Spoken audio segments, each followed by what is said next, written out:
نحمده ونصلي ونسلم على رسوله الكريم أما بعد فأعوذ بالله من الشيطان الرجيم بسم الله الرحمن الرحيم اهدنا الصراط المستقيم صدق الله العلي العظيم وصدق رسوله النبي الكريم۔ تمام تعریفیں اللہ تعالی کے لیے ہیں جس نے اپنے محبوب کریم رؤوف الرحیم صلی اللہ علیہ وسلم کو وہ عظیم الشان کلام عطا فرمایا جو ہمیشہ لوگوں کی رہنمائی فرماتا رہے گا۔ قرآن کریم فرقان حمید حبیب کبریا صلی اللہ علیہ وآلہ وسلم کا وہ عظیم الشان معجزہ ہے جو علم و عرفان کا آفتاب جاہتاب ہے۔ اسی کلام کی تاثیر نے حضرت سیدنا عمر رضی اللہ تعالی عنہ کے قلب انور پر وہ اثر کیا کہ انہوں نے ہمیشہ کے لیے حضور کی غلامی اختیار کر لی۔ یہی وہ بلند رتبہ عالی کلام ہے جس نے حضرت جبیر بن مطعم رضی اللہ تعالی عنہ کو دو جہاں کے سردار صلی اللہ علیہ وآلہ وسلم کے قدموں سے ہمیشہ کے لیے وابستہ کر دیا۔ رحمان و رحیم پروردگار عز و جل نے اپنے بندوں کی رہنمائی اور ان کی حقیقی فلاح و کامرانی کے لیے محبوب کریم صلی اللہ علیہ وآلہ وسلم کے قلب انور پر وہ بلند رتبہ مبارک کلام نازل فرمایا جس میں زندگی کی حرارت اور ہدایت کا نور دونوں یکجاں ہیں۔ فاران کی وادیوں سے قرآن کا چشمہ فیض کیا پھوٹا کہ اس سے علوم و فنون کے دریا بہ نکلے اور نہ جانے کیسے کیسے بے نام و نشان قرآن کریم کے فیض سے لوگوں کے امام و پیشوا بن کر ابھرے۔ جب لبوں پر ان مقدس ہستیوں کا نام مبارک آتا ہے تو بلا اختیار رضی اللہ عنہم اور رحمت اللہ علیہ زبان سے نکل جاتا ہے۔ الغرض جن لوگوں کے دلوں میں قرآن کریم کی تاثیر کا تیر فضل الہی اور نگاہ مصطفیٰ صلی اللہ علیہ وسلم کی برکت سے پیوست ہو گیا، یقیناً وہ کامیاب ہو گئے، رفعتوں اور بلندیوں کو پا گئے، دنیا میں آنے کا مقصد پورا کر گئے اور منزل مقصود تک پہنچ گئے۔ قرآن کریم وہ پیاری کتاب ہے، ذالک الکتاب لا ریب فیہ، جس میں شک کی گنجائش نہیں۔ قرآن واضح دلیل اور نور ہے، قرآن شفا ہے، قرآن سارے جہان والوں کے لیے نصیحت ہے، قرآن پچھلی کتابوں کی تصدیق کرتا ہے، قرآن مفصل کتاب ہے، قرآن مبارک ہے، قرآن کریم ہے، قرآن پاک میں ہر خشک و تر چیز کا بیان ہے۔ قرآن پاک نے ہمیشہ غور و فکر کی دعوت پیش کی، اللہ تعالی کی طرف رجوع لانے کی ترغیب دلائی، لیکن ہر پڑھنے والا اور قرآن پاک میں سطحی نظر کرنے والا یہ نہ سمجھے کلام الہی کی تلاوت کرنے والے تمام ہی افراد مقصد کو پالیں گے، نہیں، قطعاً ایسا نہیں۔ خود قرآن کریم نے اس کی تردید کی، چنانچہ ارشاد ہوا یضل بہ کثیرا ویہدی بہ کثیرا، بہت سے لوگ اس قرآن سے گمراہ ہو جاتے ہیں اور بہت سے لوگ اس سے ہدایت پاتے ہیں۔ سوال یہ ہے بہت سے لوگ قرآن پڑھ کر گمراہ کیوں ہوتے ہیں؟ اس کی وجہ کیا ہے؟ اس کی وجہ مفسرین نے یہ بیان کی کہ وہ قرآن مجید فرقان حمید کو پڑھتے تو ہیں لیکن ان کا دل نور قرآن سے منور نہیں ہوتا، وہ قرآن کی آیتوں کا غلط معنی اور مفہوم سمجھ لیتے ہیں، غلط ترجمہ اور غلط مفہوم سمجھنے کی وجہ سے وہ گمراہ ہو جاتے ہیں۔ چنانچہ ایسا ہی ایک گروہ گزرا جس نے قرآن کریم کی ایک آیت پر نظر کرتے ہوئے دوسری آیت کا انکار کر دیا۔ اس گروہ کے تفصیلی حالات بخاری، مسلم، ابن ماجہ اور دیگر احادیث کی کتابوں میں موجود ہیں۔ علامہ امام عبد الرحمن بن جوزی البغدادی علیہ الرحمہ، جن کا سن وصال 597 ہجری ہے، آج سے 800 سال قبل آپ نے اپنی مشہور و معروف کتاب تلبیس ابلیس لکھی۔ یہ عربی میں کتاب ہے۔ اس کتاب میں آپ خارجیوں کے حالات بیان کرتے ہیں۔ خارجی وہ لوگ تھے جو حضرت علی رضی اللہ تعالی عنہ کے زمانے میں پیدا ہوئے۔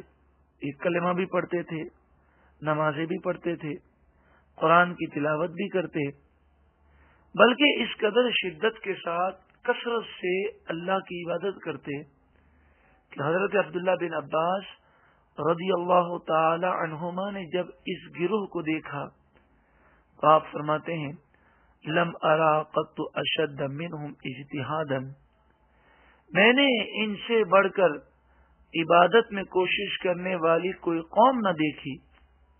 جباہہم قرحۃ من السجود، سجدوں کی کثرت کی وجہ سے ان کی پیشانیوں پر زخم پڑ گئے تھے، لیکن قرآن مجید فقان حمید غلط سمجھنے کی وجہ سے یہ ایسے گمراہ ہوئے کہ انہوں نے حضرت علی رضی اللہ تعالی عنہ اور تمام صحابہ کرام پر شرک کا الزام لگا دیا، اور وہ کہنے لگے کہ حضرت علی رضی اللہ تعالی عنہ اسلام سے خارج ہیں۔ نعوذ باللہ من ذالک، وہ جس آیت کو بنیاد بنا رہے تھے وہ قرآن مجید فقان حمید کی آیت یہ ہے ان الحکم الا للہ، فیصلہ کرنے والا تو صرف اللہ ہے۔ حضرت علی رضی اللہ تعالی عنہ نے ایک جھگڑے کو ختم کرنے کے لیے، فیصلہ کرنے کے لیے کسی کو فیصلہ کرنے والا مقرر کیا تو یہ خارجی کہنے لگے فیصلہ کرنے والا تو صرف اللہ ہے۔ حالانکہ اس آیت کا یہ مطلب نہیں، اس آیت کا یہ مطلب ہے کہ حقیقی طور پر فیصلہ کرنے والا اللہ تعالی ہے، حقیقی حکم وہی ہے، اور جو شخص فیصلہ کرے انسانوں میں سے تو اسے چاہیے کہ قرآن و حدیث کے مطابق فیصلہ کرے۔ حقیقی فیصلہ کرنے کا اختیار اللہ تعالی کو ہے، لیکن وہ نہ سمجھ سکے تو حضرت علی نے حضرت عبداللہ بن عباس کو بھیجا۔ حضرت عبداللہ بن عباس گئے اور ان سے پوچھا کہ کیا بات ہے، تم صحابہ کرام پر شرک کا الزام کیوں لگاتے ہو، انہیں مشرک کیوں کہتے ہو؟ تو وہ خارجی جو بہت کثرت سے اللہ کی عبادت کرنے والے تھے، بظاہر کلمہ پڑھنے والے بھی تھے، لیکن قرآن غلط سمجھنے کی وجہ سے گمراہ ہوئے، وہ کہنے لگے جب اللہ تعالیٰ فرماتا ہے کہ فیصلہ کرنے والا صرف وہی ہے تو پھر حضرت علی نے کیسے فیصلہ کرنے والا مقرر کیا؟ حضرت عبداللہ بن عباس نے فرمایا ذرا یہ بتاؤ کہ اگر میں تمہیں قرآن سے ثابت کر دوں کہ انسانوں میں سے فیصلہ کرنے والا مقرر کیا جا سکتا ہے تو کیا تم اپنی بات سے رجوع کر لو گے؟ تو کہنے لگے ہاں ہم کر لیں گے، آپ بتائیے قرآن کی آیت۔ تو آپ نے سورۃ النساء کی آیت نمبر 35 کی تلاوت فرمائی وَإِنْ خِفْتُمْ شِقَاقَ بَيْنِهِمَا فَابْعَثُوا حَكَمًا مِّنْ أَهْلِهِ وَحَكَمًا مِّنْ أَهْلِهَا، جب میاں بیوی کے درمیان جھگڑا ہو جائے اور تم ان کے درمیان صلح کرنا چاہو تو ایک حکم فیصلہ کرنے والا شوہر کی طرف سے مقرر ہو اور دوسرا حکم فیصلہ کرنے والا بیوی کی طرف سے مقرر کیا جائے۔ حضرت عبداللہ بن عباس نے فرمایا کہ اے خارجیوں ذرا سوچو کہ رب العالمین دو حکم، دو فیصلہ کرنے والے مقرر فرما رہا ہے، تو اگر اللہ کے سوا کسی اور کو فیصلہ کرنے والا مقرر کرنا شرک ہوتا تو کبھی قرآن شرک کی دعوت نہ دیتا، اور وہاں مراد ہے حقیقی فیصلہ کرنے والا صرف اللہ ہے۔ کتنا پیارا انداز تھا، مگر افسوس خارجیوں کی اکثریت اپنی ضد پر قائم رہی۔ صرف چند خارجی ایسے تھے جنہوں نے توبہ کی۔ وما توفیقی الا باللہ، توفیق تو دینے والا صرف اللہ تعالی ہے۔ محترم پیارے بھائیوں، ان تمام باتوں سے معلوم یہ ہوا کہ اگر قرآن پاک کو غلط سمجھ لیا جائے تو بسا اوقات کتنی غلط راہ پر وہ چلا جاتا ہے کہ وہ قوم عبادت بھی کر رہی ہے مگر حضرت علی اور صحابہ کرام کو مشرک سمجھ کر خود دائرہ اسلام سے خارج ہو رہی، ان کی عبادتیں ضائع ہو رہی ہیں۔ ایسی قرآن مجید فرقان حمید میں کئی مثالیں ہیں کہ بظاہر ایک آیت کا غلط مطلب سمجھ لیا جائے تو دوسری آیت وہ ٹکراتی بھی محسوس ہوتی ہے، اور حقیقت یہ ہے قرآن کی آیتیں آپس میں ٹکراتی نہیں ہیں۔ تو اگر مفہوم غلط لیا جائے تو غلط مفہوم سمجھنے کی وجہ سے غلط فہمی کا انسان شکار ہو جاتا ہے۔ مثلا قرآن مجید فرقان حمید میں ارشاد فرمایا گیا، سورہ توبہ آیت نمبر 129، قل حسبی اللہ، فرما دیجئے میرے لیے اللہ کافی ہے۔ اب اگر کوئی اس آیت کا یہ مطلب لے کہ اللہ کافی ہے، اللہ کے سوا دوسرے کو کافی کہنا یہ شرک ہے، تو قرآن مجید فرقان حمید پر اعتراض واقع ہوتا ہے۔ سورۃ الانفال آیت نمبر 64، یا ایھا النبی حسبک اللہ ومن اتبعک من المؤمنین، ایک طرف فرمایا گیا فرما دیجیے میرے لیے اللہ کافی ہے، اور دوسری طرف فرمایا گیا اے نبی آپ کو اللہ بھی کافی ہے، اور آپ کی پیروی کرنے والے نیک صالح مومنین بھی آپ کو کافی ہیں۔ سوال یہ ہے کہ جب اللہ کافی ہے تو کسی اور کی کیا حاجت اور کیا ضرورت؟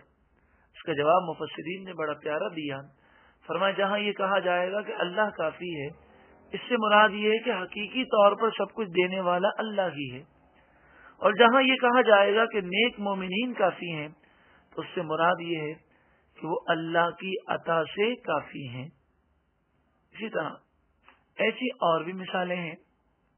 مثال کے طور پر اللہ تعالی سے سب کچھ ہونے کا یقین اور غیر اللہ سے کچھ نہ ہونے کا یقین ہونا چاہیے۔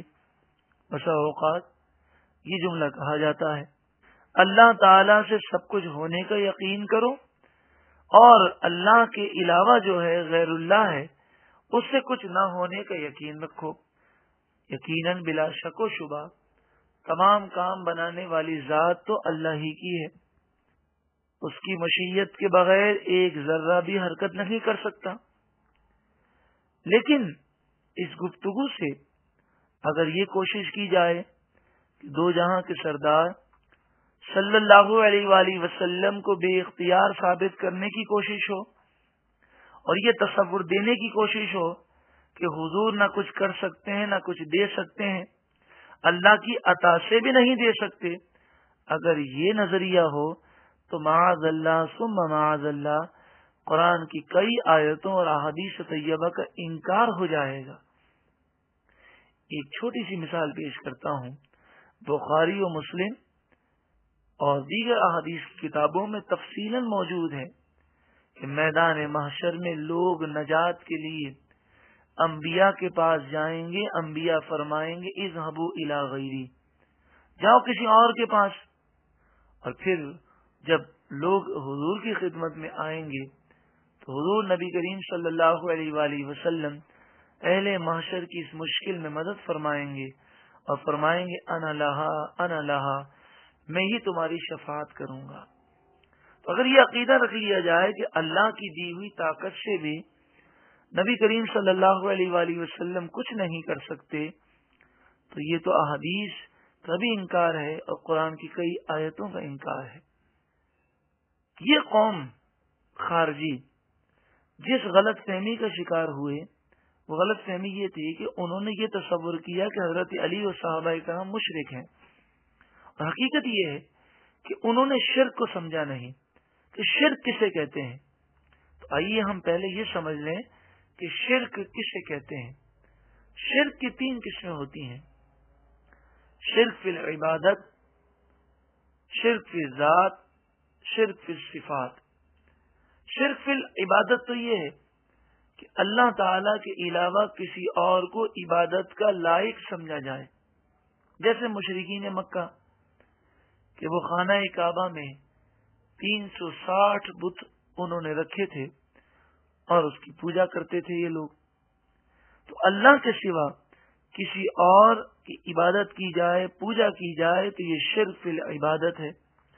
لا الہ الا اللہ، اللہ کے سوا کوئی عبادت کے لائق ہی نہیں ہے.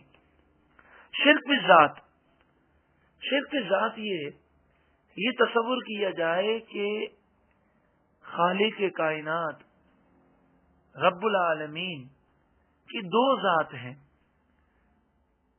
تو ایسا تصور شرک فی ذات ہے. الحمدللہ مسلمان نہ تو شرک فی العبادت میں مبتلا ہے اور نہ ہی وہ شرک فی ذات میں مبتلا ہے. نہ تو وہ کسی کو خدا سمجھتا ہے، الہ سمجھتا ہے، معبود سمجھتا ہے، نہ تو کسی کی وہ عبادت کرتا ہے، پوجا کرتا ہے. صرف اور صرف مسلمان اللہ ہی کی عبادت کرتا ہے.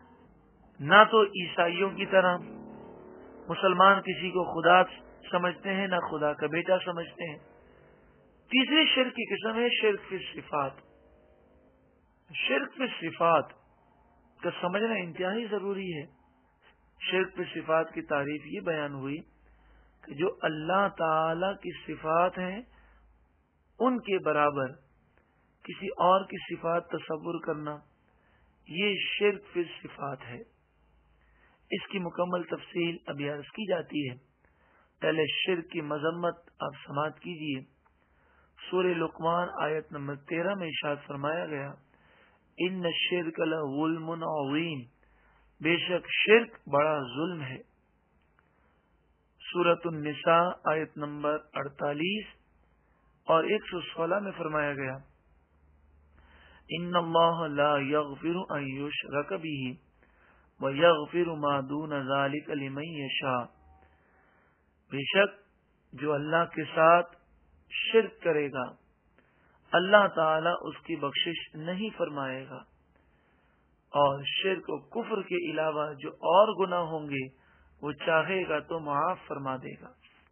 وَمَن یشرک بِاللَّهِ فَقَدْ ضَلَّ ضَلَالًا بَعِیدًا، اور جس نے شرک کیا وہ دور کی گمراہی میں پڑا.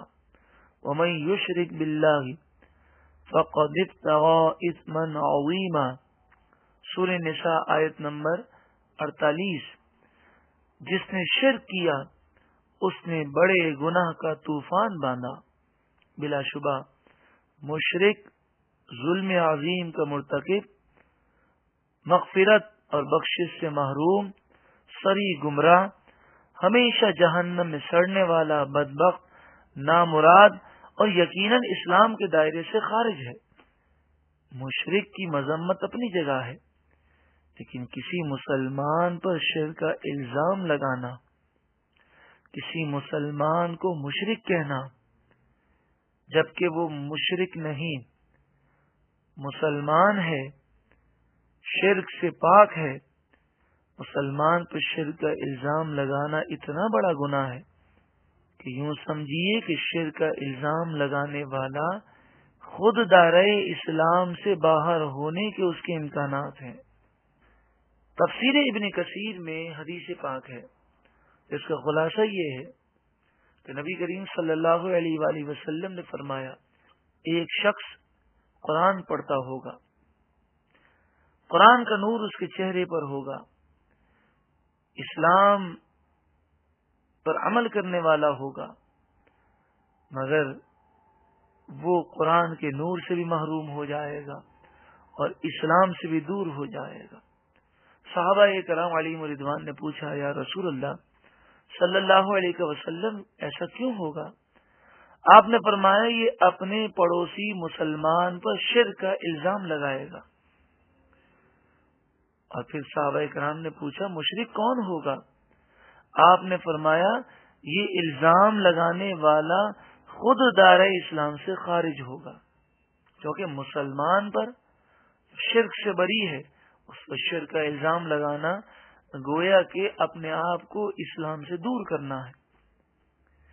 تو شرک فی ذات، شرک فی العبادت، اس کو سمجھنا تو آسان ہے، لیکن شرک صفات کو نہ سمجھنے کی وجہ سے کئی لوگ دین اسلام سے گمراہ ہو گئے۔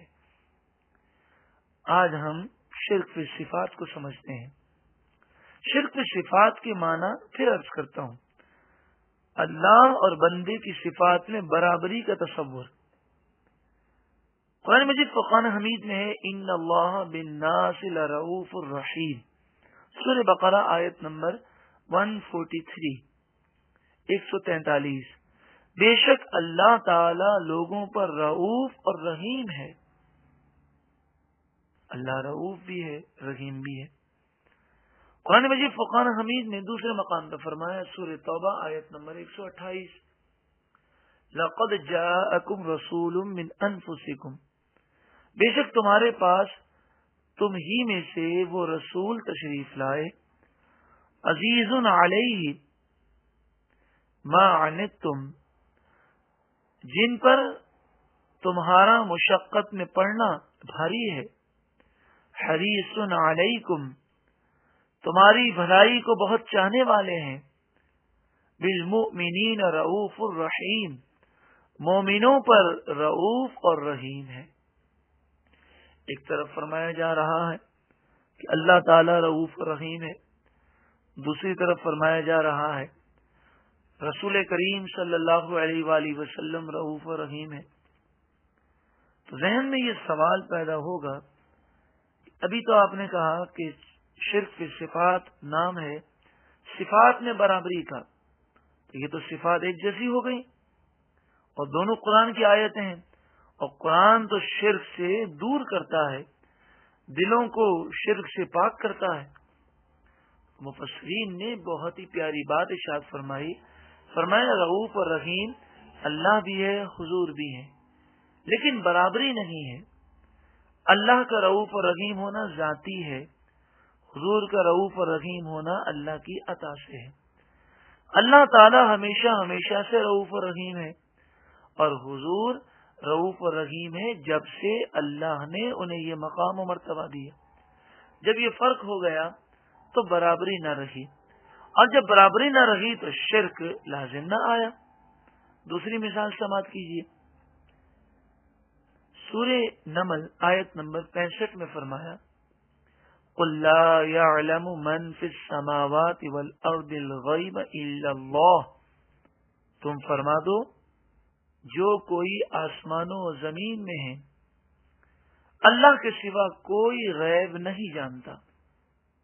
ایک طرف یہ فرمایا گیا کہ اللہ ہی غیب جانتا ہے، دوسری طرف فرمایا گیا سورہ جن آیت نمبر 26-27، عالم الغیب فلا یظہر علی غیبہ احدا، غیب کا جاننے والا رب العالمین غیب کا علم کسی کو نہیں دیتا، الا من ارتضی من رسول، مگر اپنے رسولوں کو پسند فرماتا ہے اور انہیں غیب کا علم عطا فرماتا ہے۔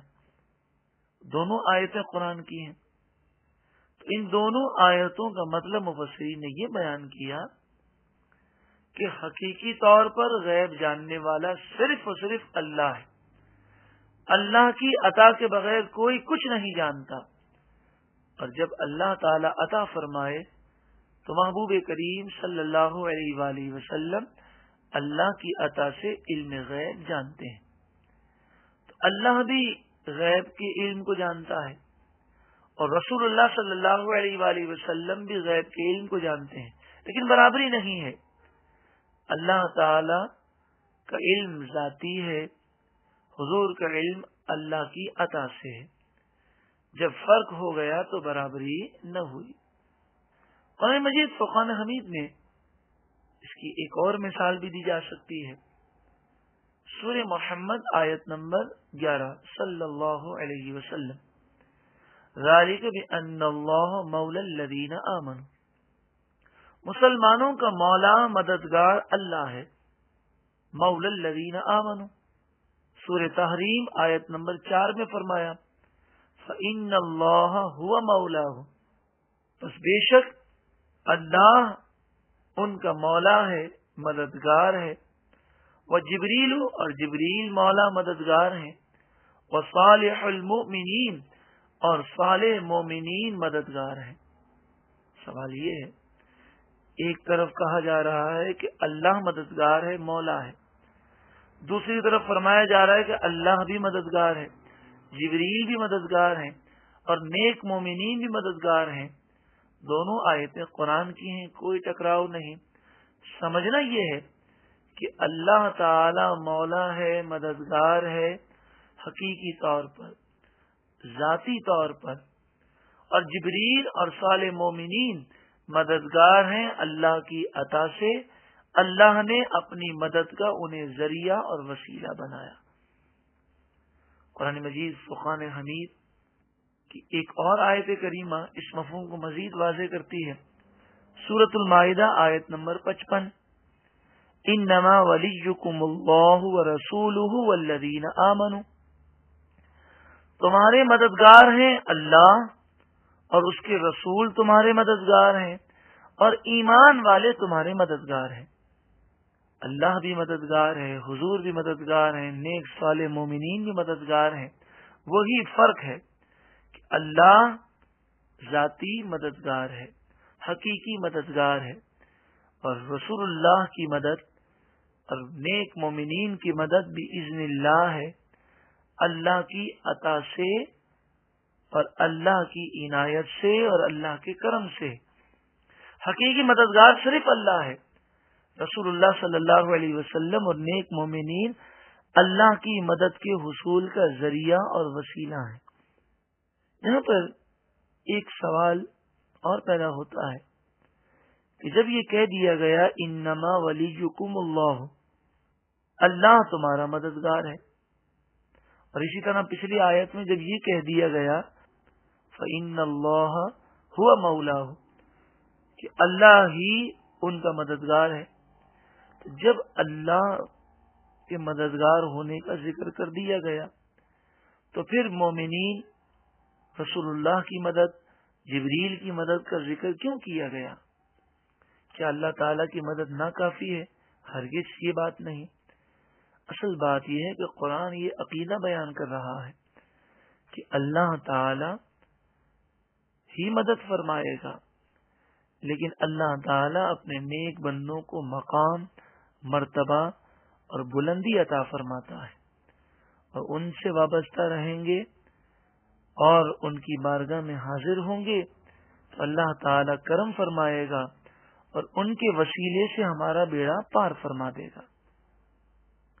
قرآن مجید فرقان حمید کی آیات پیش ہو رہی ہیں، اور ان آیات کا مقصد کیا ہے کہ ایک آیت سے غلط مفہوم لے لیا جائے تو قرآن کی دوسری آیت اس سے ٹکرا جائے گی، حالانکہ قرآن میں کوئی ٹکراؤ نہیں ہے۔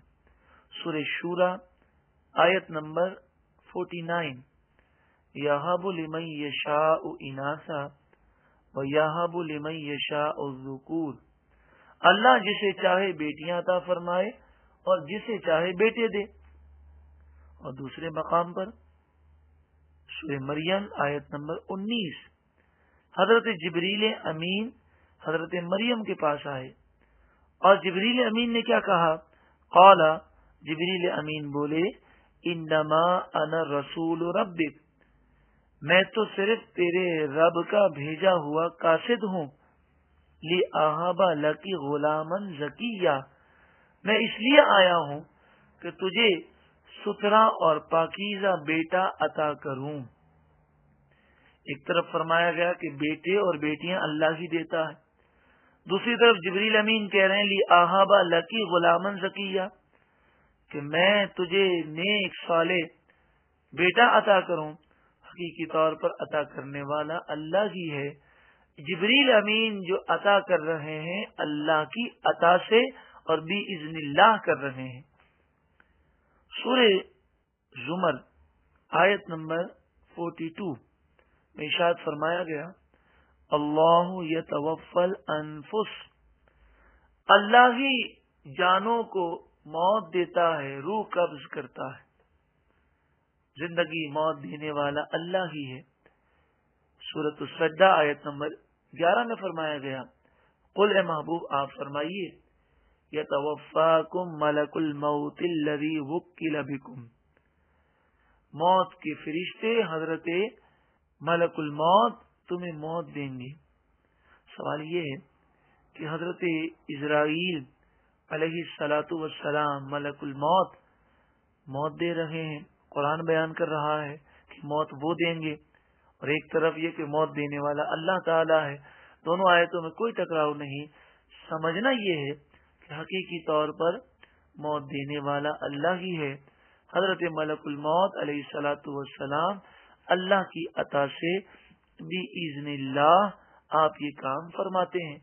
مزید قرآن کی اس آیت سے بِإِذْنِ اللہ کا مفہوم سمجھ میں آ جاتا ہے۔ بتائیے بیماروں کو شفا دینے والا کون؟ اللہ۔ مردوں کو زندہ کون کرتا ہے؟ اللہ کرتا ہے۔ لیکن حضرت عیسیٰ علیہ الصلاۃ والسلام اعلان فرما رہے ہیں، سورہ آل عمران آیت نمبر 49، وَأُبْرِئُ الْأَكْمَحَ وَالْأَبْرَصَ، میں بیماروں کو شفا دیتا ہوں۔ اکمہ مادر ذات اندھوں کو آنکھیں دیتا ہوں۔ والابرص برس کے مریضوں کو شفا دیتا ہوں۔ وأحیی الموتى اور میں مردوں کو زندہ کرتا ہوں۔ لیکن آپ خود وضاحت کر رہے ہیں بِإِذْنِ اللہ، کرتا میں ہوں لیکن یہ اللہ کی عطا سے کرتا ہوں، اللہ کے اذن سے کرتا ہوں۔ تو جب عطائی اور ذاتی کا فرق ہو گیا تو برابری نہ ہوئی، اور جب برابری نہ ہوئی تو شرک نہ ہوا۔ نبی کریم صلی اللہ علیہ وآلہ وسلم کے دور میں منافقین تھے، منافقین بھی ان چیزوں کو نہ سمجھ سکے، اور انہوں نے اتنی بڑی جرت کی کہ اس فرق کو نہ سمجھنے کی وجہ سے انہوں نے نبی کریم صلی اللہ علیہ وآلہ وسلم پر شرک کا الزام لگا دیا۔ مفسر شہید حضرت علامہ فخر الدین رازی علیہ الرحمہ، جن کا سن وصال 606 ہجری ہے، عالم اسلام کی مشہور ترین تفسیر کبیر میں آپ لکھتے ہیں، چوتھی جلد صفحہ نمبر 150، بیروت کے نسخے میں یہ حوالہ موجود ہے، اور یہ عالم اسلام کی وہ تفسیر ہے جو 800 سال سے تمام مسلمان علماء میں مشہور و معروف ہے۔ ان النبی صلی اللہ علیہ وآلہ وسلم کان یقول من احبنی فقد احب اللہ، نبی کریم صلی اللہ علیہ وآلہ وسلم نے ارشاد فرمایا، جس نے مجھ سے محبت کی اس نے اللہ سے محبت کی۔ ومن اطاعنی فقد اطاع اللہ، جس نے میری فرما برداری کی اس نے اللہ کی فرما برداری کی۔ فقال المنافقون، تو منافق بولے، لقد قارب هذا الرجل الشرک، یہ مرد حضور کے متعلق کہہ رہے ہیں کہ یہ نبی نعوذ باللہ من ذالک شرک کے قریب ہو گئے ہیں۔ وَهُوَ أَن يَنْهَى أَن نَعْبُدَ غَيْرَ اللَّهِ، ہمیں تو منع کرتے ہیں کہ اللہ کے سوا کسی کی پوجا مت کرو۔ وَيُرِيدُ أَن نَتَّخِذَهُ رَبًّا، اور چاہتے یہ ہیں کہ ہم انہیں خدا مان لیں۔ کما اتخذت النصارى عیسیٰ، جیسا کہ عیسائیوں نے حضرت عیسیٰ علیہ السلام کو خدا تصور کر لیا۔ فأنزل اللہ هذه الآیہ، تو اللہ تعالی نے اس آیت کو نازل کیا، من یطع الرسول فقد اطاع اللہ، سورہ نساء آیت نمبر 80، کہ جو رسول اللہ صلی اللہ علیہ وآلہ وسلم کی اطاعت کرے اس نے در حقیقت اللہ کی اطاعت کی۔ یہاں پر ایک چیز توجہ کے لائق ہے، وہ یہ کہ حضور نے فرمایا میری محبت اللہ کی محبت ہے، میری اطاعت اللہ کی اطاعت ہے۔ تو منافقین نے حضور پر شرک کا الزام اس وجہ سے لگایا کہ وہ نعوذ باللہ من ذالک یہ کہنے لگے کہ حضور نے اپنی ذات کو اللہ سے ملا دیا، اللہ اللہ ہے اور یہ اللہ کے بندے ہیں، یہ کیسے ہو سکتا ہے ان کی محبت اللہ کی محبت بن جائے، ان کی اطاعت اللہ کی اطاعت بن جائے؟ تو قرآن نے ان کا رد کیا اور فرمایا محبوب کی جو اطاعت کرتا ہے، جو حضور سے محبت کرتا ہے وہ در حقیقت اللہ سے محبت کر رہا ہے. حضور کی اطاعت در حقیقت اللہ کی اطاعت ہے. من یطیع الرسول فقد اطاع اللہ. جس نے رسول اللہ کی اطاعت کی اس نے اللہ کی اطاعت کی. یہی تفسیر اور یہی واقعہ عظیم الشان تفسیر خازن پہلی جلد صفحہ نمبر 405 پر موجود ہے. اور بھی کئی مفسرین نے اس واقعے کو ذکر کیا. یہاں پر یہ عرض کروں کہ اللہ تبارک و تعالی اپنے نیک بندوں کو مقام اور مرتبے کی بلندی دیتا ہے اور انہیں طاقت و قدرت دیتا ہے. اس کا یہ مطلب ہے ان اللہ علی کل شیء قدیر. بے شک اللہ تعالی ہر چاہت پر قادر ہے. وہ جسے جو مقام و مرتبہ دینا چاہے وہ دے سکتا ہے. اللہ کی قدرت کو محدود نہ سمجھا جائے. رب العالمین نے حضرت سلیمان علی نبینا علیہ الصلاۃ والسلام کو کیسی حکومت دی؟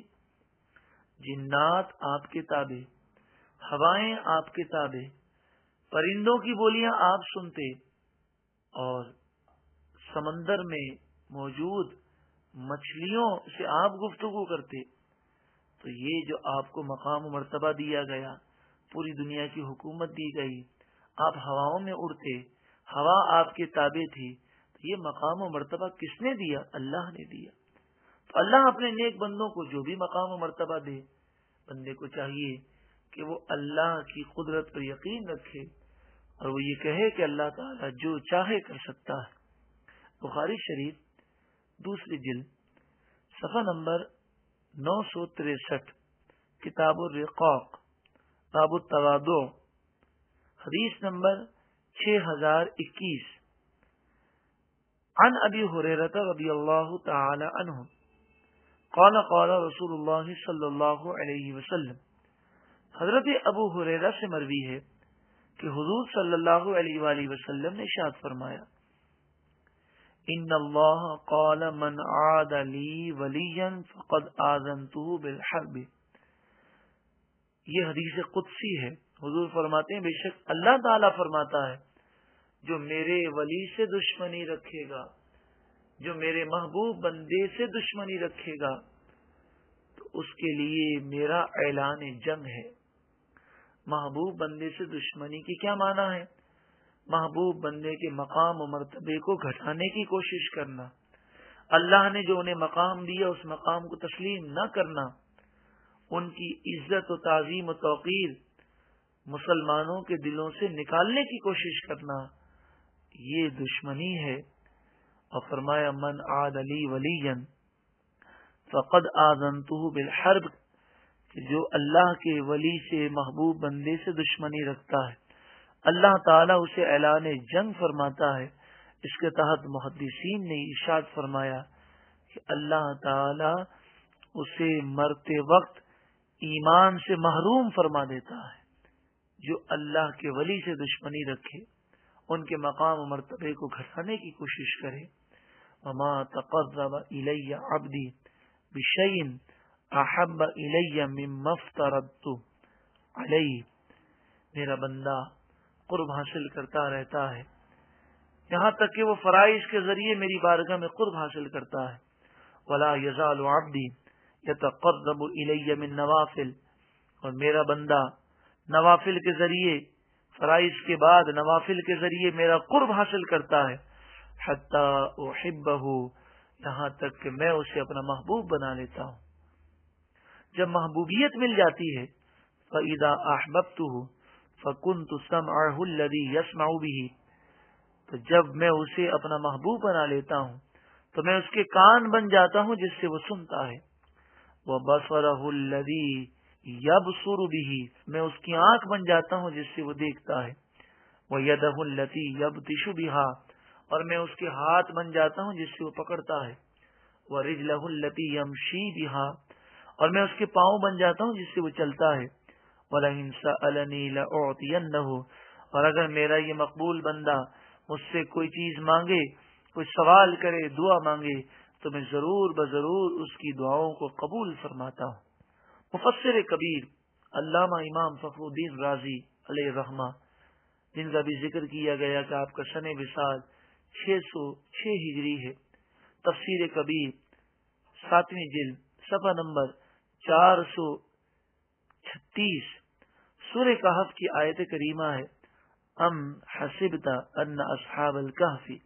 اس کے تحت مفسر شہیر مفسر کبیر امام فخر الدین رازی علیہ الرحمہ اس حدیث قدسی کی شرح فرماتے ہیں اور فرماتے ہیں وَكَذَلِكَ الْعَبْدُ إِذَا وَاظَبَ عَلَى الطَّاعَاتِ، جب اللہ کا نیک بندہ مسلسل عبادتیں کرتا رہتا ہے اور اللہ کا مقبول بن جاتا ہے، بلغ إِلَى الْمَقَامِ الَّذِي يَقُولُ اللَّهُ كُنْتُ لَهُ سَمْعًا وَبَصَرًا، پھر وہ اس مقام پر پہنچ جاتا ہے کہ اللہ تعالیٰ فرماتا ہے میں اس کے کان بن جاتا ہوں، میں اس کی آنکھیں بن جاتا ہوں۔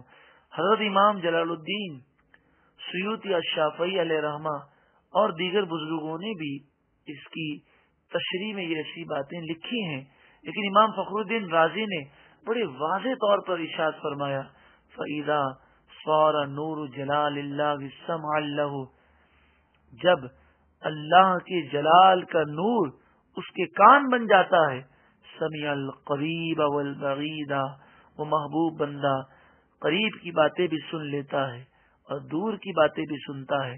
وَإِذَا صَارَ ذَلِكَ النُّورُ بَصَرًا لَهُ، اور جب اللہ کے جلال کا نور اس کی آنکھیں بن جاتا ہے، رَأَى الْقَرِيبَ وَالْبَعِيدَ، وہ قریب کو بھی دیکھ لیتا ہے اور دور کو بھی دیکھ لیتا ہے۔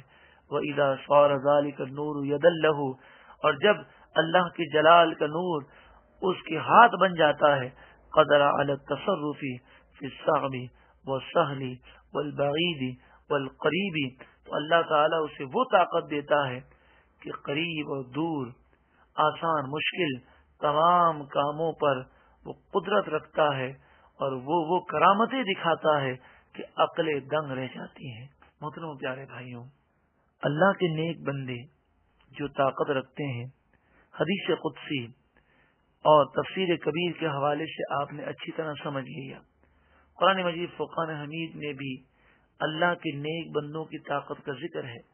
ملکہ بلقیس، ملک سبا کی ملکہ، اس کا وہ تخت جو 80 گز لمبا 40 گز چوڑا، سونے چاندی اور ہیرے جواہرات سے سجا ہوا 2 مہینے کی مسافت پر تھا۔ 2 مہینے تک گھوڑا دوڑتا رہے تب جا کر اس کے فاصلے کو طے کرے۔ سخت پہرے میں 7 کمروں کے 7 تالوں میں بند تھا۔ اس پر پہرے دار مقرر کیے گئے۔ حضرت سلیمان علیہ السلام نے اپنے درباریوں سے فرمایا ملکہ بلقیس میرے پاس آ رہی ہے، اس کے آنے سے پہلے ایکم یاتینی بعرشہا، تم میں سے کوئی ہے جو ملکہ بلقیس کے تخت کو میرے پاس لے کر آئے؟ قرآن مجید فرقان حمید بیان فرماتا ہے کہ ایک طاقتور جن نے کہا کہ میں لے کر آؤں گا۔ آپ نے فرمایا کب لے کر آؤ گے؟ کہنے لگا ابھی صبح ہے، شام ہونے سے پہلے پہلے لے آؤں گا۔ آپ نے فرمایا یہ تو تاخیر ہو جائے گی، مجھے اس سے بھی پہلے چاہیے۔ سورہ نمل آیت نمبر 40 میں فرمایا گیا قال الذی عنده علم من الکتاب، حضرت آصف بن برقیہ علیہ الرحمہ کا ذکر کیا گیا جو ولی کامل تھے، سلیمان علیہ السلام کے امتی تھے۔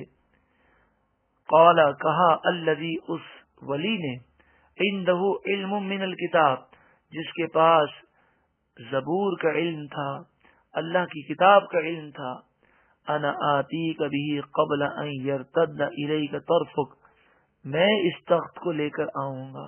حضرت سلیمان علیہ السلام نے ان سے فرمایا آپ کب لے کر آئیں گے؟ تو آپ فرمانے لگے قبل ان یرتد الیک طرفک، آپ کی پلک جھپکنے سے پہلے لے کر آ سکتا ہوں۔ آپ نے فرمایا لے آؤ۔ حضرت آصف بن برقیہ نے فوراً ہی تخت سامنے موجود کر دیا۔ تب دیکھیں حضرت آصف بن برقیہ جو تخت لے کر آئے، آپ اللہ کے ولی ہیں، زبور کے عالم ہیں، حضرت سلیمان علیہ السلام کی امتی ہیں، اللہ نے آپ کو یہ طاقت دی کہ آپ نے روحانی قوتوں سے یہ کام جو مشکل ہے آپ کے لیے آسان تھا۔ حضرت سلیمان علیہ السلام کی امت میں جو ولی ہے اس کی طاقت کا یہ عالم ہے، تو حضور صلی اللہ علیہ وآلہ وسلم کی امت کے اولیاء خود انبیاء کی طاقتیں، اور پھر انبیاء کے جو سردار ہیں سید کونین صلی اللہ علیہ وآلہ وسلم، ان کی طاقت کا کیا عالم ہوگا۔ صحابہ کرام علیہم رضوان کا یہی عقیدہ تھا، اور صحابہ کرام علیہم رضوان مشکل میں حضور صلی اللہ علیہ وآلہ وسلم سے مدد مانگا کرتے تھے، حضور کو وسیلہ سمجھتے، اور صحابہ کرام کا عقیدہ یہی تھا حقیقی مددگار صرف اور صرف اللہ تعالی ہے۔ حضور نبی کریم صلی اللہ علیہ وآلہ وسلم اللہ کی دی ہوئی طاقت سے مدد فرماتے ہیں۔ حضرت سیدنا ابو بکر صدیق رضی اللہ تعالی عنہ کے دور خلافت میں نبوت کا جھوٹا دعویٰ کرنے والا مسیلمہ کذاب اس نے سر اٹھایا، اس کے ساتھ 60,000 فوجی تھے۔ اس جنگ یمامہ میں مسلمانوں کی تعداد بہت کم تھی۔ ایک موڑ وہ آیا کہ مسلمان سخت مشکل میں مبتلا ہوئے۔ اس پریشانی میں مسلمانوں کے سپہ سالار جلیل القدر صحابی رسول حضرت خالد بن ولید رضی اللہ تعالی عنہ نے حضور نبی کریم صلی اللہ علیہ وآلہ وسلم کو مدد کے لیے پکارا۔ ابن کثیر، جنہیں دنیا محقق تسلیم کرتی ہے، البدایہ والنہایہ، 6 جلد صفحہ نمبر 24، وہ لکھتے ہیں کان شعارہم یومئذ یا محمدا۔ اس وقت ان صحابہ کرام کا شعار یہ تھا کہ وہ حضور کو مدد کے لیے پکار رہے تھے۔ اب مجھے بتائیے، سوچیں کہ صحابہ کرام سے بڑھ کر توحید کو سمجھنے والا اور کون ہو سکتا ہے؟ اگر کسی کو مدد کے لیے پکارنا شرک ہوتا تو صحابہ کرام ہرگز نہ پکارتے۔ ہاں، اتنا عرض کر دوں کہ جب ہم کسی سے مدد مانگتے ہیں تو یہ عقیدہ ہونا ضروری ہے انہیں جو طاقتیں ہیں وہ اللہ کی عطا سے ہیں، اور وہ بِإِذْنِ اللہ، اللہ کی دی ہوئی طاقت سے، اللہ کے اذن سے، اللہ کے حکم سے، اللہ کی دی ہوئی اجازت سے وہ مدد کرتے ہیں۔ صحابہ کرام علیہم رضوان کا یہ عمل ہے، اور نبی کریم صلی اللہ علیہ وآلہ وسلم نے ہمیں صحابہ کرام کے نقش قدم پر چلنے کا حکم دیا۔ ترمذی شریف کتاب الایمان میں ہے، عقید یہاں صلی اللہ علیہ وآلہ وسلم نے ارشاد فرمایا ان بنی اسرائیل تفرقت علی 72 ملتا، بنی اسرائیل 72 فرقوں میں تقسیم ہو گئی۔ وتفترق امتی علی 73 ملہ، اور میری امت میں 73 فرقے ہوں گے، کلہم فی النار، تمام فرقے جہنم میں جائیں گے، الا ملۃ واحدہ، مگر ایک ہی فرقہ جنتی ہوگا۔ قالوا من ہی یا رسول اللہ، صحابہ نے عرض کیا یا رسول اللہ صلی اللہ علیہ وسلم ہمیں بتائیے کہ وہ جنتی فرقہ کون سا ہوگا۔ قال ما انا علیہ واصحابی، آپ نے فرمایا وہ میرے اور میرے صحابہ کرام کے نقش قدم پر ہوں گے۔ تو صحابہ کرام علیہم رضوان تو حضور کی طاقت، حضور کے کمالات، حضور کے اختیار، اور اللہ تعالیٰ نے آپ کو جو مقام و مرتبہ دیا صحابہ کرام تسلیم کر رہے ہیں۔ تو جو صحابہ کرام کے نقش قدم پر چلنا چاہتا ہے اسے چاہیے کہ وہ بھی حضور صلی اللہ علیہ وآلہ وسلم کے مقام و مرتبے کو تسلیم کرے۔ صحابہ کرام کے بعد صحابہ کرام سے فیض پانے والے ہمارے پیشوا سردار سیدنا امام العظم امام ابو حنیفہ رضی اللہ تعالی عنہ ہیں۔ آپ وہ اللہ کے نیک بندے ہیں کہ صحابہ کرام سے فیض حاصل کیا، اب تابعی ہیں۔ آپ حضور کی بارگاہ میں عرض کرتے ہیں یا مالکی کن شافعی فی فاقتی انی فقیر فی الرال غنا کا، اے میرے مالک عقید و جہاں صلی اللہ علیہ وسلم، آپ میری حاجتوں کو پورا کر دیں، میں تمام مخلوق میں آپ کے حصے کو، آپ کی عطا کو حاصل کرنے والا فقیر و محتاج ہوں۔ یا اکرم الثقلین یا کنز الورا جدلی بجودی کا وردنی بردا کا، اے جن اور انسانوں میں سب سے زیادہ کریم عزت والے، اے مخلوق میں خزانے تقسیم کرنے والے، مجھ پر احسان فرمائیے صلی اللہ علیہ وسلم، اور اپنی رضا سے مجھے راضی فرما دیجئے، اپنی عطا سے مجھے مالا مال فرما دیجئے۔ انا طامع بالجود منک ولم یکن لأبی حنیفۃ فی الانام سواک، میں آپ کی عطاؤں کا امیدوار ہوں، آپ سے سوالی ہوں، آپ کے سوا مخلوق میں ابو حنیفہ کا کوئی بھی نہیں ہے۔ بتائیے، امام اعظم ابو حنیفہ سے بڑھ کر قرآن سمجھنے والا ہم میں سے کوئی ہو سکتا ہے؟ آپ تابعی ہیں، اللہ کے نیک بندے ہیں، حضور کی بارگاہ میں فریاد کر رہے ہیں، حضور کے وصال ظاہری کے کئی سالوں کے بعد حضور کی بارگاہ میں تمنائیں کرتے ہیں، حضور سے مدد کا سوال کر رہے ہیں۔ عقیدہ وہی ہے کہ جو دے گا اللہ ہی دے گا، حضور اللہ کی عطا سے اور اللہ تعالی کے کرم سے اور باذن اللہ عطا فرمائیں گے۔ صالحین سے فیض حاصل کرنے والے صاحب دلائل الخیرات ہیں، جو بڑی عظمتوں والے ہیں، بڑا آپ کا مقام ہے۔ آپ نے دلائل الخیرات شریف لکھی، صدیوں پہلے یہ کتاب لکھی گئی درود پاک کی۔ آپ اس میں بڑی عقیدت و محبت کے ساتھ درود و سلام لکھتے ہیں۔ آپ کا اسم گرامی حضرت محمد بن سلیمان جزولی علیہ رحمہ ہے۔ آپ کا سن وصال 16 ربیع الاول 870 ہجری ہے۔ دلائل الخیرات شریف بڑی مشہور و معروف کتاب ہے، اور علماء نے اسے مجرب عمل جو قرار دیا۔ آپ جو درود پاک لکھتے ہیں دلائل الخیرات شریف میں، اس کی چند مثالیں دیکھیں اور دیکھیں، سمجھیں کہ بزرگان دین نے حضور اقدس صلی اللہ علیہ وآلہ وسلم کے مقام و مرتبے کو کیسا سمجھا۔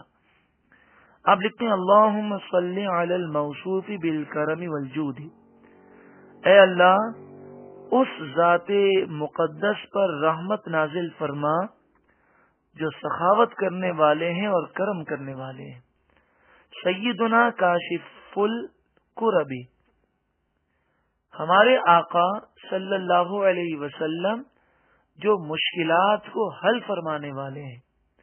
اللہم صلی علی کاشف الغمہ، اے اللہ درود بھیج اس ذات پر جو غم کے دور کرنے والے ہیں۔ اس سے صحابہ کرام، بزرگان دین اور اولیاء کرام کے عقیدے کی وضاحت ہو گئی۔ صحابہ کا ذکر بھی ہوا، حضرت امام اعظم کا بھی ذکر ہوا، اور حضرت محمد بن سلیمان جزولی علیہ رحمہ کا بھی ذکر خیر کیا گیا۔ ایسے کئی بزرگان دین ہیں جن کا یہ معمول رہا، اور جنہوں نے قرآن مجید فرقان حمید سمجھنے کے ساتھ ساتھ مسلمانوں کو یہ سوچ عطا فرمائی کہ حقیقی دینے والا تو اللہ ہی ہے، لیکن اللہ والوں سے لو لگانا، ان کی بارگاہ میں حاضر ہونا، یہ معیش سعادت ہے۔ لیکن یہ بات یاد رکھیں کہ جب ہم اللہ والے کے پاس حاضر ہوں یا اللہ والے کو یہاں سے عرض کریں کہ آپ ہمارا یہ کام کر دیں، آپ ہماری مدد فرمائیں، تو اس کے معنی یہی ہوتے ہیں کہ اللہ کی مدد حاصل ہونے کا یہ ذریعہ ہے، وسیلہ ہے۔ حقیقت تو اللہ ہی مدد فرمائے گا، اللہ نے انہیں ذریعہ اور وسیلہ بنایا۔ دنیا کے اندر ہم دنیا داروں کو کئی مواقع پر مدد حاصل کرنے کا ذریعہ سمجھتے ہیں۔ روزی دینے والا اللہ ہی ہے، عطا کرنے والا اللہ ہی ہے، لیکن کوئی اگر ہماری مدد کر دیتا ہے تو ہم کہتے ہیں فلاں نے ہماری مدد کی۔ عقیدہ یہی ہے کہ حقیقی مددگار اللہ ہی ہے۔ اللہ تعالیٰ نے اپنی مخلوق کو ذریعہ و وسیلہ بنایا۔ جب عام مخلوق ذریعہ و وسیلہ بن سکتی ہے تو فرشتوں، نبیوں اور ولیوں کی تو وہ شان ہے جس کو ہم الفاظ میں بیان نہیں کر سکتے۔ جب شیطان یہ دیکھتا ہے کہ میری کوشش بیکار چلی گئی، مسلمان اللہ تعالی کی قدرت و طاقت کو محدود ماننے کو تیار نہیں، مسلمان یہ مانتا ہے کہ اللہ جس کو چاہے مقام و مرتبہ دے، اس موقع پر شیطان کی گستاخی کھل کر سامنے آ جاتی ہے اور ازلی دشمن جھوٹ کا سہارا لیتے ہوئے کہتا ہے، اے مسلمانوں، تم اللہ والوں سے محبت کرتے ہو، مدد کے لیے انہیں پکارتے ہو تاکہ اللہ تعالی کا قرب تمہیں مل جائے اور اللہ تعالی سے قریب ہو جاؤ۔ یہ عقیدہ تو مشرکین کا تھا، وہ بھی بتوں کو پوجتے تھے تاکہ یہ بت انہیں اللہ کے قریب کر دیں۔ تو تم میں اور مشرکوں میں کیا فرق ہے؟ قرآن مجید فرقان حمید کی اس آیت کو پیش کیا جاتا ہے 23ویں پارے میں ہے، ما نعبدهم الا ليقربونا الى الله زلفا۔ وہ کہتے ہیں ہم تو ان بتوں کو صرف اس لیے پوجتے ہیں کہ یہ ہمیں اللہ کے نزدیک کر دیں گے۔ اب دیکھیں کتنا بڑا جھوٹ ہے، مشرکین پوجا کر رہے ہیں، کوئی مسلمان اللہ کے سوا کسی اور کی پوجا یا عبادت تو کرتا نہیں ہے۔ بات ان مشرکوں کی ہو رہی ہے جو غیر اللہ کو پوجتے ہیں، ولی ہوں یا انبیاء ہوں۔ مسلمان کسی کو پوجتا نہیں، کسی کی عبادت نہیں کرتا، صرف اور صرف وہ اللہ ہی کی عبادت کرتا ہے۔ اتنا بڑا فرق ہے۔ دوسری بات یہ کہ ایک تو وہ شرک کر رہے ہیں، بتوں کو پوج رہے ہیں، اللہ کی نافرمانی کر رہے ہیں اور سمجھ رہے ہیں کہ ہم اللہ کے نزدیک ہو جائیں گے۔ تو جو اللہ کی نافرمانی کرے وہ اللہ کے نزدیک تو نہیں ہو سکتا۔ اور یہ بت جن کا کوئی مقام نہیں، جن سے دور رہنے کا ہمیں حکم دیا گیا، یہ پتھر کے بے جان بت اللہ کے قریب کرنے کی صلاحیت و طاقت رکھتے ہی نہیں ہیں، اللہ نے انہیں کوئی مقام و مرتبہ نہیں دیا۔ اتنا فرق ہے، اس کے باوجود اس آیت کو مسلمانوں پر چسپاں کرنا یہ کتنا بڑا ظلم ہے اور کتنی بڑی غلطی ہے۔ مومنین اور مشرکین، بتوں اور صالحین میں کوئی برابری نہیں ہے۔ قرآن مجید فرقان حمید کا مطالعہ کیجئے، بتوں سے دور رہنے کا حکم دیا گیا اور انبیاء اور صالحین کے دامن سے وابستہ رہنے کا حکم دیا گیا۔ بتوں کو توڑنے کا حکم ہے، انبیاء اور صالحین سے ہمیشہ جڑے رہنے کا حکم ہے۔ بتوں کی محبت اللہ سے دور کر دیتی ہے، انبیاء اور صالحین کی محبت اللہ کے قریب کر دیتی ہے۔ بت نہ غمخوار ہے نہ مددگار ہے، انبیاء اور صالحین اللہ کی دی ہوئی طاقتوں سے بھی اذن اللہ مونس بھی ہیں اور مددگار بھی ہیں۔ جب اتنا فرق ہے تو بت اور صالحین برابر نہیں ہو سکتے۔ قربان جائیے قرآن پر، اس نے تو پہلے ہی فرما دیا یضل بہ کثیرا، کئی قرآن پڑھنے کے باوجود گمراہ ہو جاتے ہیں قرآن کو غلط سمجھنے کی وجہ سے۔ حضرت عمر بن خطاب فرماتے ہیں، عن عمر بن الخطاب رضی اللہ تعالی عنہ قال قال رسول اللہ صلی اللہ علیہ وسلم، حضور صلی اللہ علیہ وآلہ وسلم نے ارشاد فرمایا، ان اللہ یرفع بہذا الکتاب اقواما ویدع بہ آخرین، اللہ تعالی اس قرآن کے ذریعے بعض لوگوں کو بلندی عطا فرمائے گا اور اس قرآن کے ذریعے بعض لوگوں کو تباہ و برباد فرمائے گا۔ بلندی انہیں ہی ملے گی جو نور قرآن سے منور ہوں گے، اور نور قرآن سے منور ہونے کے لیے صاحب قرآن کی محبت ضروری ہے، اور تباہ و برباد اور ذلیل رسوا وہ ہوں گے جو قرآن کو غلط سمجھ کر مسلمانوں پر نعوذ باللہ من ذالک شرک کے الزام لگا کر دارِ اسلام سے دور ہوتے ہیں۔ جو لوگ بتوں کی آیتیں مسلمانوں پہ فٹ کرتے ہیں، نبی کریم صلی اللہ علیہ وآلہ وسلم نے جس خارجی گروہ کو شرار الخلق فرمایا کہ یہ مخلوق میں بدترین لوگ ہوں گے، ابن ماجہ میں یہ الفاظ موجود ہیں، اس گروہ کے متعلق حضرت عبداللہ بن عمر رضی اللہ تعالی عنہما کا قول امام بخاری علیہ الرحمہ نے دوسری جلد صفحہ نمبر 1024 پر آپ نے ذکر کیا، انہم انطلقوا الی آیات نزلت فی الکفار فجعلوها علی المؤمنین. یہ خارجیوں کی علامت بیان کرتے ہیں. یہ خارجی اتنے گمراہ لوگ ہیں کہ جو آیتیں کافروں کے بارے میں نازل ہوئیں وہ مسلمانوں کو چسپاں کرتے ہیں، جو بتوں کے لیے آئیں وہ مسلمانوں پر اور اولیاء پر فٹ کرتے ہیں. ایسے لوگ یقیناً دین سے بھی دور ہیں، اور ایسے لوگوں کا قرب انسان کو قرآن سے دور کر دیتا ہے.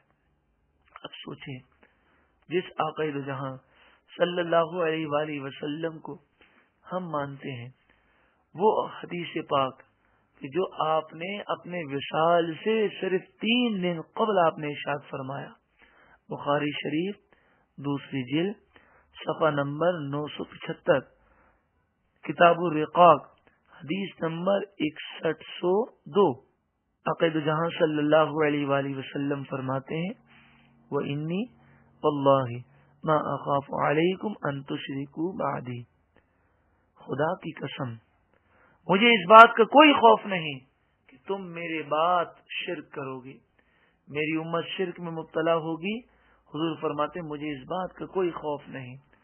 ہاں یہ فرماتے ہیں اخاف علیکم ان تنافسوا فیہا، ہاں مجھے اس بات کا ڈر ضرور ہے کہ تم دنیا میں پھنس جاؤ گے، دنیا کی محبت میں گرفتار ہو جاؤ گے.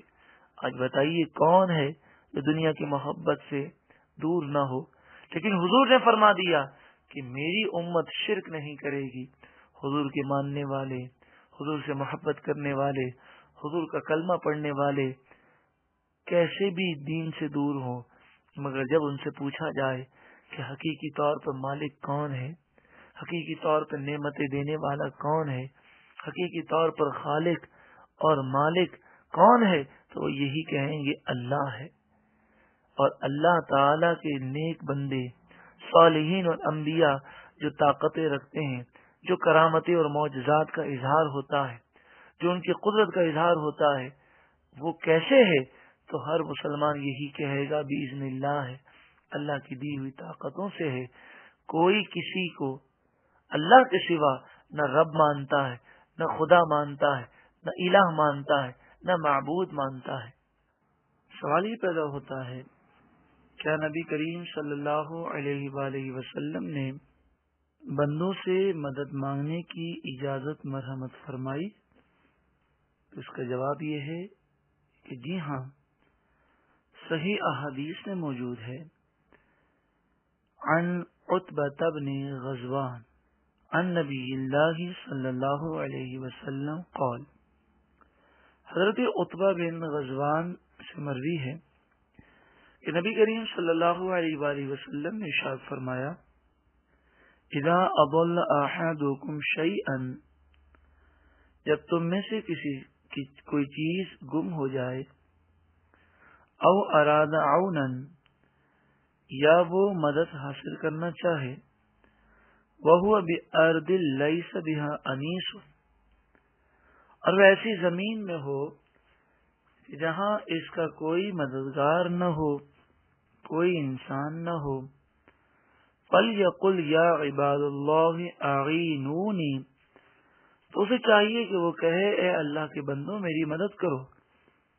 فَإِنَّ لِلَّهِ عِبَادًا لَا نَرَاهُمْ، بے شک اللہ کے ایسے مقبول بندے ہیں جو نظر نہیں آتے اور مدد کرتے ہیں.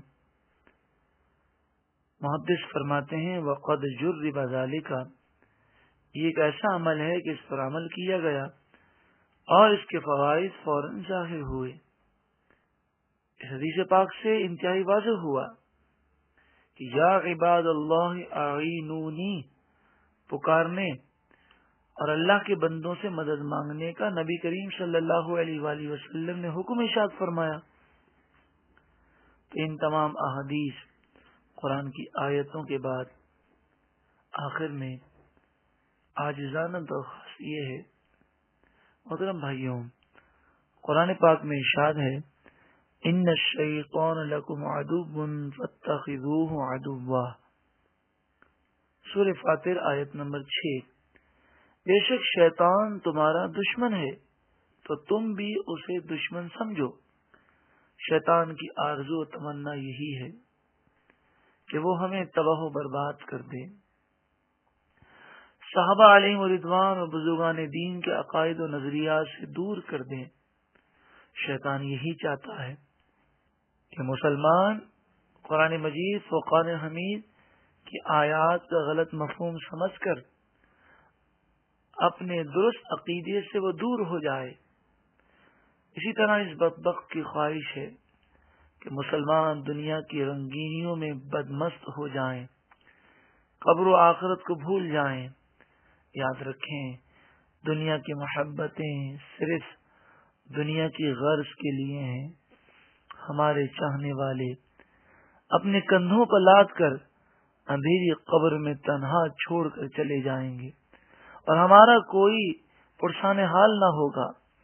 خدا را اپنے ایمان کی حفاظت کی فکر رکھیں، خوف خدا اپنے اندر پیدا کریں، عشق مصطفیٰ صلی اللہ علیہ وآلہ وسلم کو دل میں اجاگر کیجیے۔ یقیناً ان تمام چیزوں کے لیے ایک ماحول کی ضرورت ہے جہاں پر بیٹھ کر ہم قرآن کی باتیں سیکھیں، قرآن کا ترجمہ ہو، قرآن کی تفسیر احادیث طیبہ اور بزرگان دین کے اقوال کے مطابق ہو۔ قرآن کا درس ایسا دیا جائے کہ محبت رسول میں بھی اضافہ ہو اور خوف خدا میں بھی اضافہ ہو۔ قرآن کا درس ایسا دیا جائے کہ صاحب قرآن کی محبت دل میں اجاگر ہو۔ تو آئیے قرآن مجید فرقان حمید کی محبت میں اپنے وقت کی قربانی دیجیے۔ الحمدللہ ہر جمعۃ المبارک کو باہر شریعت مسجد میں عشاء کی نماز کے تقریباً پونے گھنٹے کے بعد نور قرآن نشست ہوتی ہے۔ باہر شریعت مسجد بادرآباد چورنگی کے پاس واقع ہے۔ ہر جمعے کو رات عشاء کی نماز کے تقریباً پونے گھنٹے کے بعد 2 گھنٹے کے لیے نور قرآن نشست ہوتی ہے، جہاں پر پروجیکٹر کے ذریعے اسکرین پر قرآن کے الفاظ سے اپنی آنکھوں کو ہم منور کرتے ہیں۔ ایک ایک لفظ کا ترجمہ پیش کیا جاتا ہے، قرآن و حدیث کی روشنی میں تفاسیر پیش کی جاتی ہیں۔ انشاءاللہ تعالی جب ہم قرآن کا فیض حاصل کریں گے تو نور قرآن سے ہم بھی منور ہوں گے اور انشاءاللہ ہمارے گھر والے بھی منور ہو جائیں گے۔ خواتین کے لیے پردے کا انتظام ہوتا ہے۔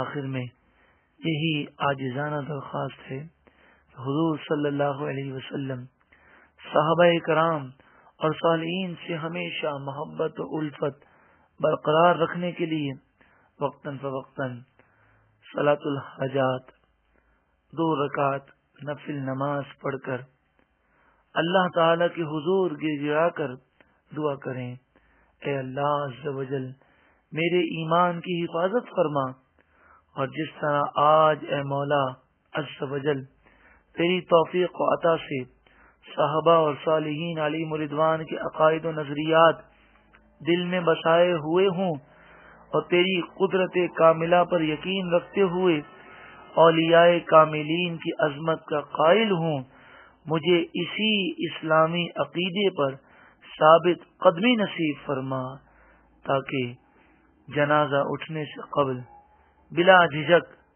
تیرے حضور گر گرا کر دعائیں مانگی جائیں۔ اے پروردگار میری یہ دعائیں اپنی بارگاہ میں قبول و منظور فرما، آمین بجاہ النبی الامین صلی اللہ علیہ وسلم۔ بحمد اللہ تعالی قرآن اور حدیث کی روشنی میں اہم ترین بیان سننے کی سعادت حاصل کر رہے تھے۔ یقیناً آپ نے اس بات کو محسوس کیا ہوگا، جب ایسے بیانات سنتے ہیں تو ایک نور کی چمک نظر آتی ہے، اصلاح کا ذہن بنتا ہے۔ آئیے معاشرتی برائیوں کے خلاف ہمارا ساتھ دیجیے، قرآن اور حدیث کی روشنی میں منور بیانات کی کیسٹیں عام کر دیجئے۔ ہو سکتا ہے آپ کسی کو کیسٹ پیش کریں اور وہ سننے کے بعد اس کی اصلاح ہو جائے، اور اس کی اصلاح کے ذریعے اللہ تعالی آپ پر رحمتوں کی بارشوں کا نزول فرما دے۔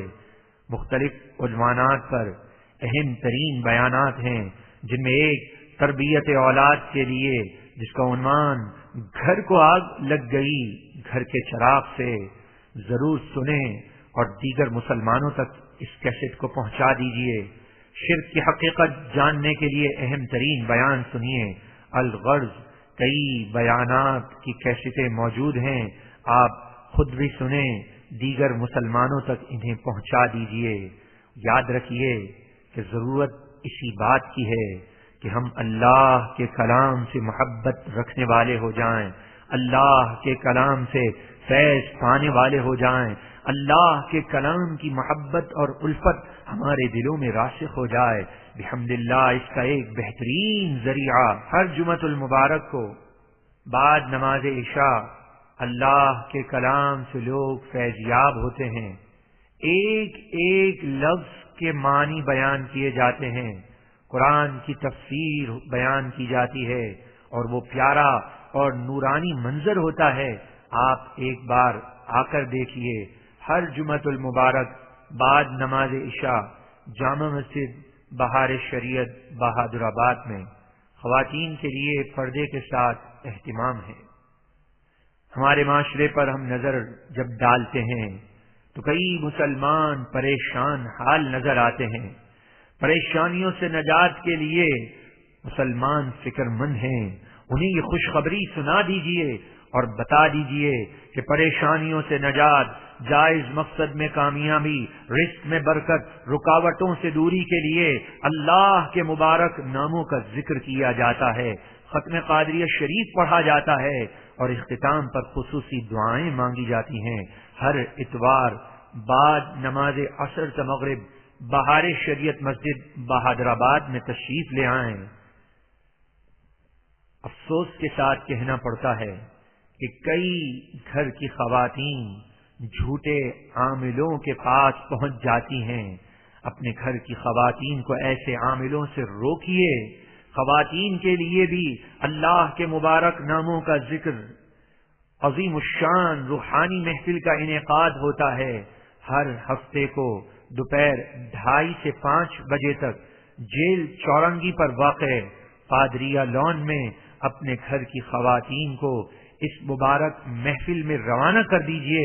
اللہ تعالی ہم سب کے گھرانوں کو جنتی گھرانہ بنا دے اور تمام مسلمانوں کی پریشانیوں کو رب العالمین دور فرما دے۔